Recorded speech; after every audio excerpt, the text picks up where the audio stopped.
Jesus estava falando do templo do seu corpo. No Evangelho, Jesus mostra sua indignação com os que não possuem um comportamento adequado no templo, fazendo do templo um lugar de comércio. E Jesus, então, com uma atitude forte, começa a expulsar os vendilhões e derrubar as mesas. Vendo isso, os judeus dizem: dá-nos um sinal para que possa agir desse jeito. E Jesus diz: destruir esse templo e em 3 dias eu o levantarei. E quando diz isso, não fala do templo de pedra, fala do templo do seu corpo, que morrerá e ressuscitará em 3 dias. E com isso Jesus passa de uma atitude de zelo pelo templo de pedra para a consciência de seu próprio corpo como um templo. E com isso, nos ensina que o templo de pedra não é o único lugar da presença de Deus. Ele próprio é o templo da presença de Deus. E nós também somos o templo da presença de Deus. A presença de Deus em nossa vida é uma verdade revelada na Sagrada Escritura. 1 Coríntios, capítulo 3, 16. Não sabeis que vós sois templos de Deus? É bíblico. Essa presença de Deus em nós pode ser grande e intensa, ou pode passar quase imperceptível. Grande e intensa ou imperceptível? Dependerá do quanto de amor conseguimos manifestar a Deus e manifestar ao próximo. João, capítulo 14, versículo 23. Se alguém me ama, obedecerá a minha palavra. Meu Pai o amará, nós viremos a Ele e faremos nele a nossa morada. Então, ao que manifesta amor, vai experimentar o amor de Deus e vai ser habitado por Deus. Um amor comprometido com a palavra de Deus.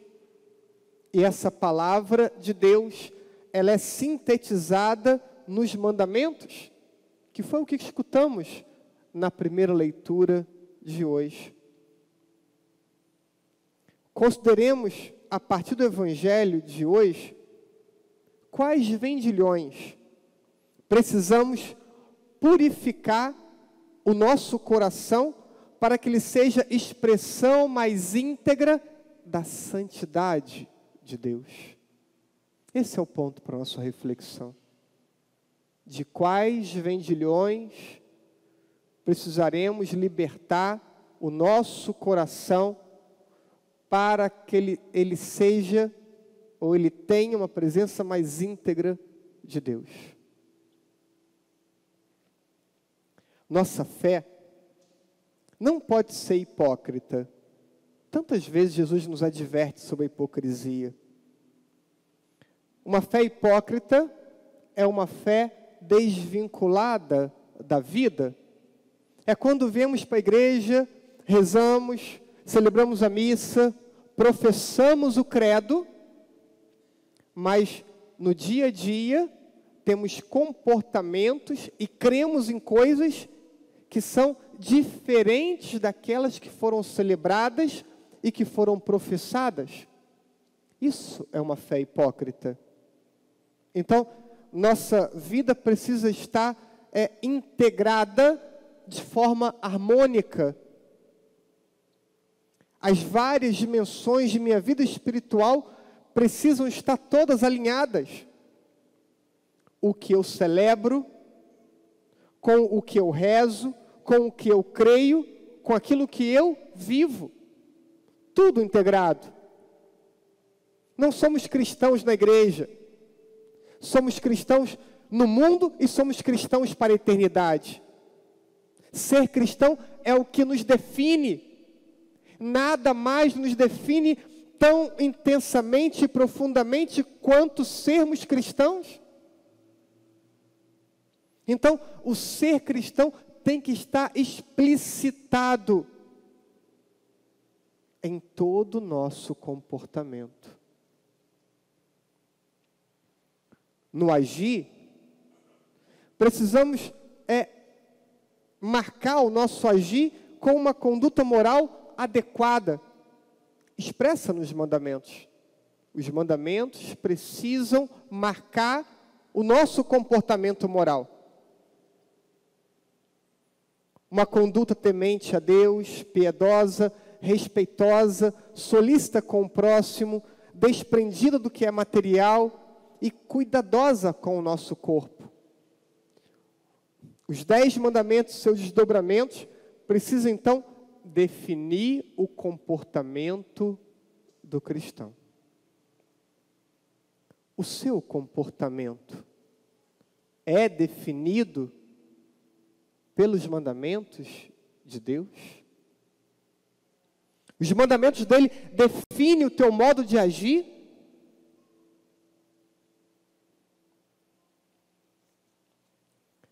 O que cremos e professamos precisa definir o nosso modo de pensar. E precisa definir e precisa influenciar diretamente nossas escolhas e planos para a vida. Então, vem na missa e professa a fé no Cristo ressuscitado. Mas acredita na reencarnação? São coisas que se opõem. Então, não dá para professarmos a fé e não crermos em tudo aquilo que professamos. E para professarmos mais coerentemente, temos que conhecer mais profundamente. Quanto mais eu conheço profundamente, mais eu tenho a possibilidade de prestar o meu assentimento àquilo que eu anuncio com os meus lábios. O credo é uma forma breve, sintética, resumida de toda a doutrina católica. Quando eu rezo o credo, eu digo, eu creio em toda a verdade revelada, eu creio em toda a verdade ensinada e compendiada na doutrina católica. Não é em parte, não é em algum aspecto, é em tudo. Porque ou você está em comunhão com Deus e com a igreja, ou você não está em comunhão com Deus e com a igreja. Não tem meio termo. Creio em parte. Creio em parte é não estar em comunhão com Deus. Não tem meia comunhão. Não tem meio pecado grave. Se está em pecado grave, a sua relação com Deus está rompida. Por isso não pode receber a comunhão. Quando rezamos, precisamos fazer com que nossa oração seja um reflexo sincero do desejo de viver em comunhão com Deus. De sermos instrumentos dele para o crescimento do reino. A tua oração,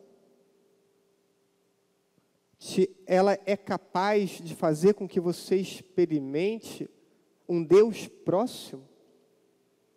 Você consegue, a partir da tua vida espiritual, experimentar Deus como sendo um amigo, que você o percebe, o escuta, que você encontra no seu cotidiano?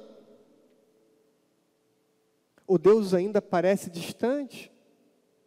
Se para você e na sua percepção Deus é distante, tua vida espiritual está insuficiente para gerar amizade com Deus.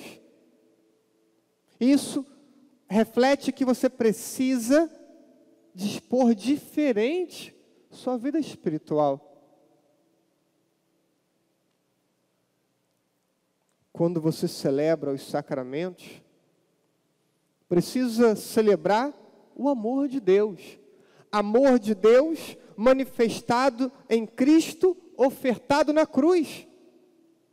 O núcleo da Santa Missa é o Cristo ofertado na cruz.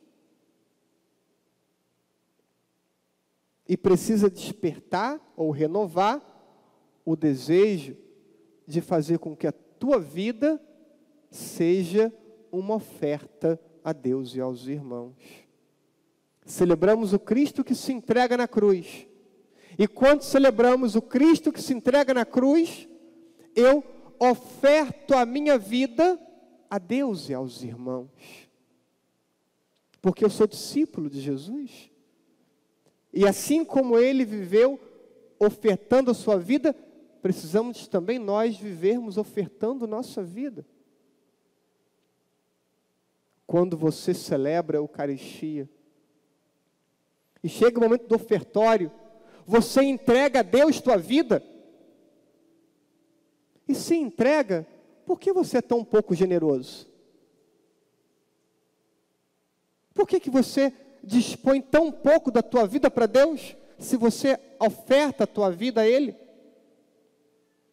Ou não oferta? Aqui não é teatro. Ninguém aqui está fazendo teatro. Celebramos um Deus que se encarnou, um Deus que deu a vida por nós na cruz e que nos convida a abraçarmos a cruz na oferta de nossa vida. Algumas pessoas avaliam a piedade a partir apenas de roupas que usam, de posturas na igreja. São pontos importantes, sem dúvida, eu também os motivo, mas precisamos ir além de elementos imediatos e exteriores.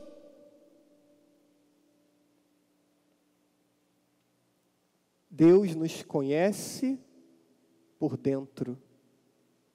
Olha, isso deveria nos causar um certo tremor.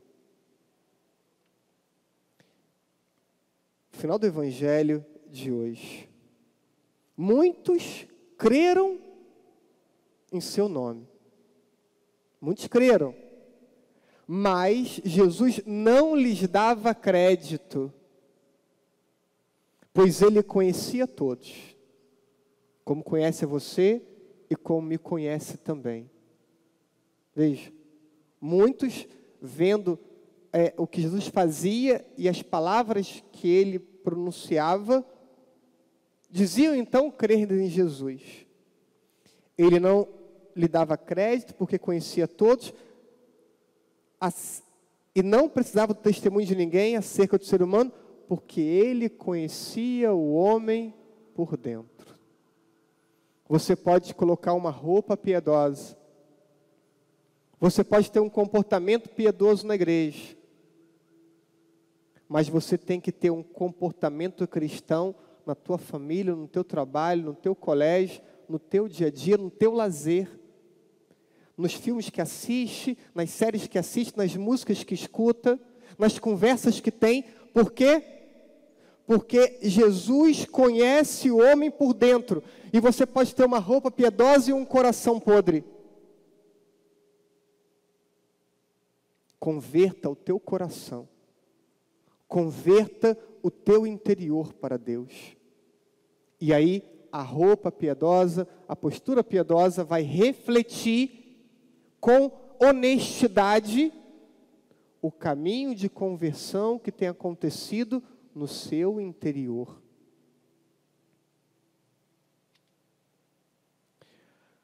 É preciso ponderar o viver os mandamentos com ênfase no amor ao próximo. Ponderar o crer nas verdades de fé e o empenho por compreendê-las melhor. Ponderar o rezar com ordem e planejamento, sem ficar dependendo do estado de ânimo e da vontade. Ponderar, recomeçar frequentemente por meio da confissão, lutando contra o pecado. Isso tem que ser ponderado em nossa vida.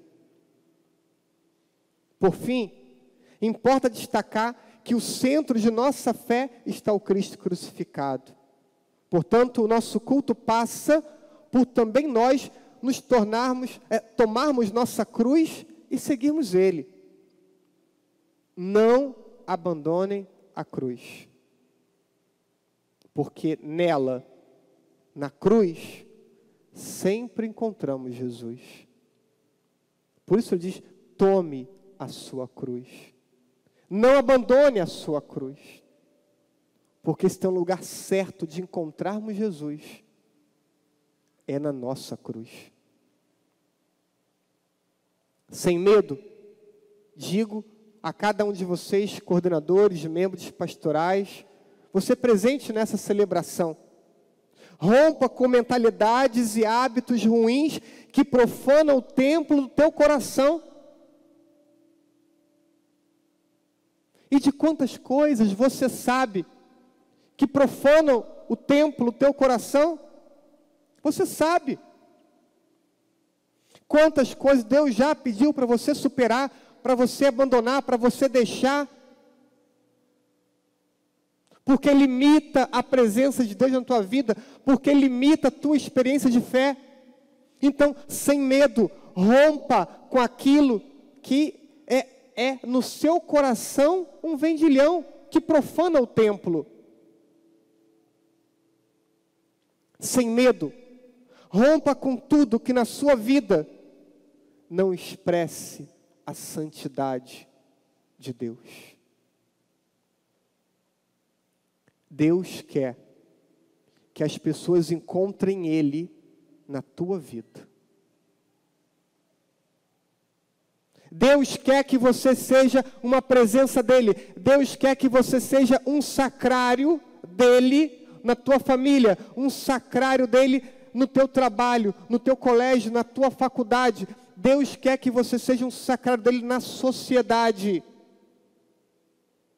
Não impeça Deus de cumprir o plano dEle. Então, rompa com tudo que na tua vida não expresse a santidade de Deus. Deus te quer santo. Deus quer que a santidade dEle possa ser refletida na tua vida. E esse é o momento de expulsar todos os vendilhões do templo.